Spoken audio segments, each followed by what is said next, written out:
Transport Canada is freezing rebate payments for Tesla until each claim is individually investigated. The move comes after revelations the EV maker suspiciously filed for rebates.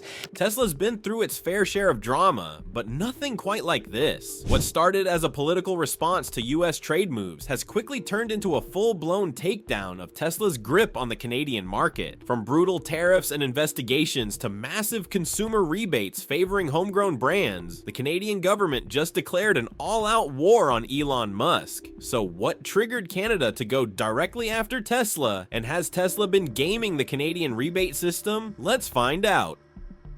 The ambush.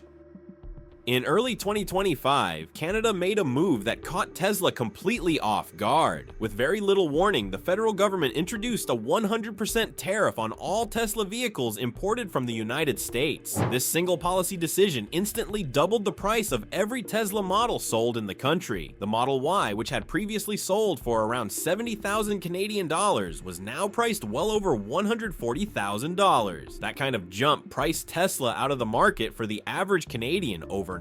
But that was just the first part of the ambush. In the same announcement, Canada rolled out a new $10,000 rebate, but only for EVs that were built in Canada. Tesla didn't qualify, and we will explain why in a few. Local manufacturers, including Maple EV and Electro Motors, did. These companies weren't just handed an opportunity, they were launched into the spotlight. Buyers looking for a smart financial decision found themselves gravitating toward these Canadian startups, whose vehicles now cost tens of thousands of dollars less than a Tesla, even though some offered similar features and range. The move wasn't just economic, it was deeply political. Canada's leadership had grown increasingly frustrated with American trade pressure, especially following Donald Trump's decision to slap tariffs on Canadian auto exports earlier in the year.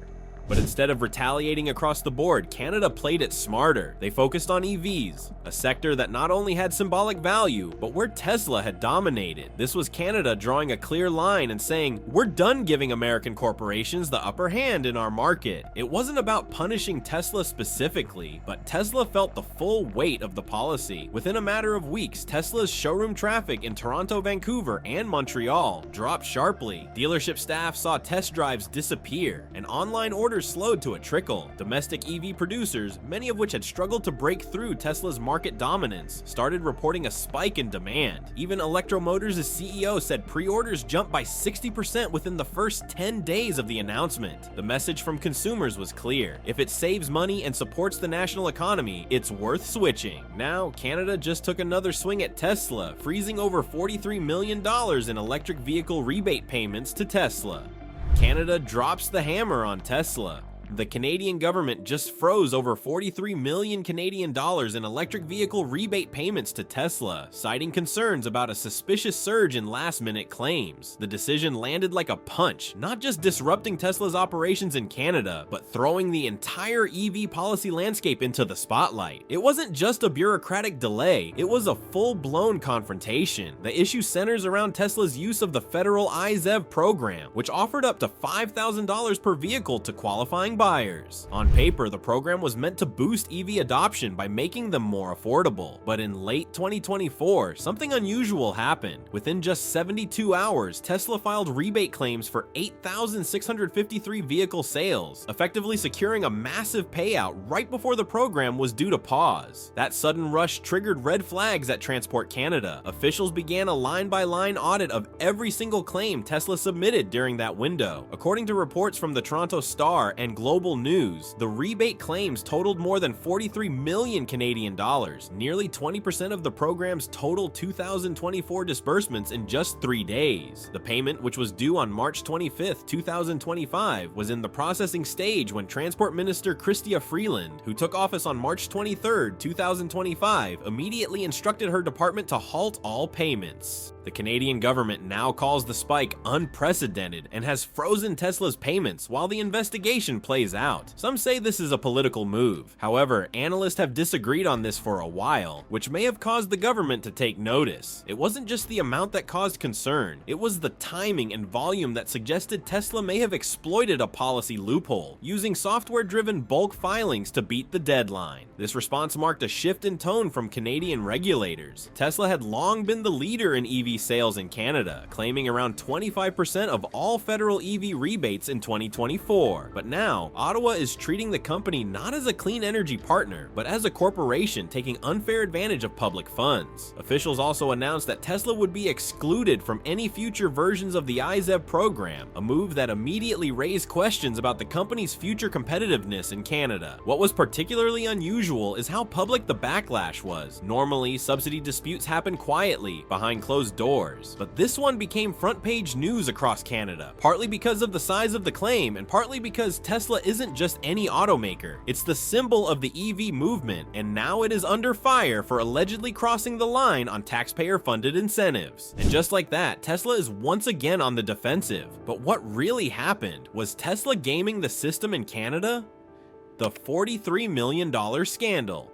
When Canada's EV rebate program was nearing its scheduled pause in late 2024, Tesla moved fast, unusually fast. As we had mentioned, in the final 72 hours of the program, Tesla filed claims for exactly 8,653 electric vehicles, amounting to more than 43 million Canadian dollars in public subsidies. This wasn't a gradual spike, it was a sharp, sudden flood. That pace, more than 2,800 cars per day, instantly raised eyebrows at Transport Canada. Most manufacturers couldn't push those kinds of numbers in a month, let alone a long weekend. Tesla said the surge was coincidental and blamed the rush on demand piling up near the end of the program, but internal reports from government sources and coverage from outlets like Electrek and the Toronto Star paint a different picture. There's evidence Tesla may have automated or batched the submissions through a dealer portal, taking advantage of a technical opening in the rebate system's backend. While not illegal, the move came across as aggressive and, in the eyes of some officials, a deliberate attempt to front-load as many claims as possible before the rebate window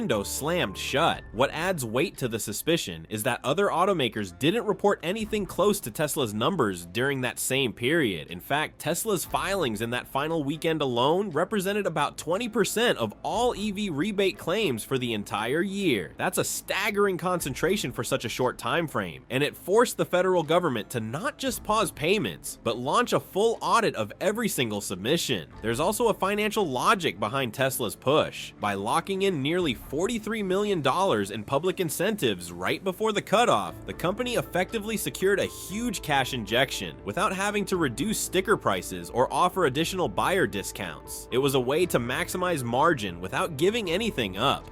This entire situation has started a deeper investigation into Tesla, and whether Tesla actually played the system is still being debated. Now that the money's frozen and the gloves are off, what is Canada actually doing to push back, and how far are they willing to go? Let's take a look at the retaliation, the bans, and the legal fire Tesla is walking into next.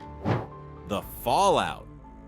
After the $43 million rebate freeze, things escalated quickly between Tesla and the Canadian government. What started as an audit turned into a formal crackdown. However, Tesla wasn't quiet about the decision. According to reporting from Autoblog and Global News, the company began preparing legal action almost immediately, arguing that the government had unfairly targeted it without due process. The lawsuit hasn't officially been filed yet, but sources close to the situation say Tesla is considering suing for damages and reputational harm, potentially claiming that the rebate freeze interfered with its sales pipeline and created confusion among customers. For Ottawa, the decision came with risk. Banning the country's top EV brand from a national green initiative could easily be spun as anti-innovation or anti-consumer, but the federal government has framed the action differently. Officials have leaned into the idea that public funds must be protected from what they're calling bulk rebate manipulation. By taking a firm stance against Tesla, they're sending a message to other manufacturers. The days of open-ended incentive grabs are over. Public reaction has been divided. Some Canadians see it as overdue accountability for a giant tech company. Others, especially Tesla owners and reservation holders, are frustrated. Many buyers who thought they'd receive rebates are now in limbo, waiting for Transport Canada to complete its investigation and release results, if they ever do. For Tesla, that means a messy public image and a legal storm brewing at a time when it's trying to maintain market dominance. The real damage damage isn't just financial, it's regulatory. Tesla now finds itself isolated from Canada's core EV policy framework, while competitors still have access to incentives that help keep vehicle prices down. That's a tough spot to be in, especially when consumer sentiment and government policy are starting to shift toward more local or in-region manufacturing. Most industry analysts believe that the rebate freeze and the government's aggressive stance are part of a much wider conflict between Ottawa and Washington, a back and forth that's now turning into a full-blown EV trade war. Canada is pushing back where it hurts the most: electric vehicles, a booming market where US automakers, especially Tesla, hold a major share. But whether it's politically motivated or a legitimate concern, it's clear Musk isn't walking away from this without a scratch. So, is this the beginning of the end of Tesla in Canada, or just another twist that will slowly blow out? Drop your thoughts in the comments. We'd love to hear what you think, and if you enjoyed this breakdown, give the video a thumbs up and don't forget to subscribe for such stories.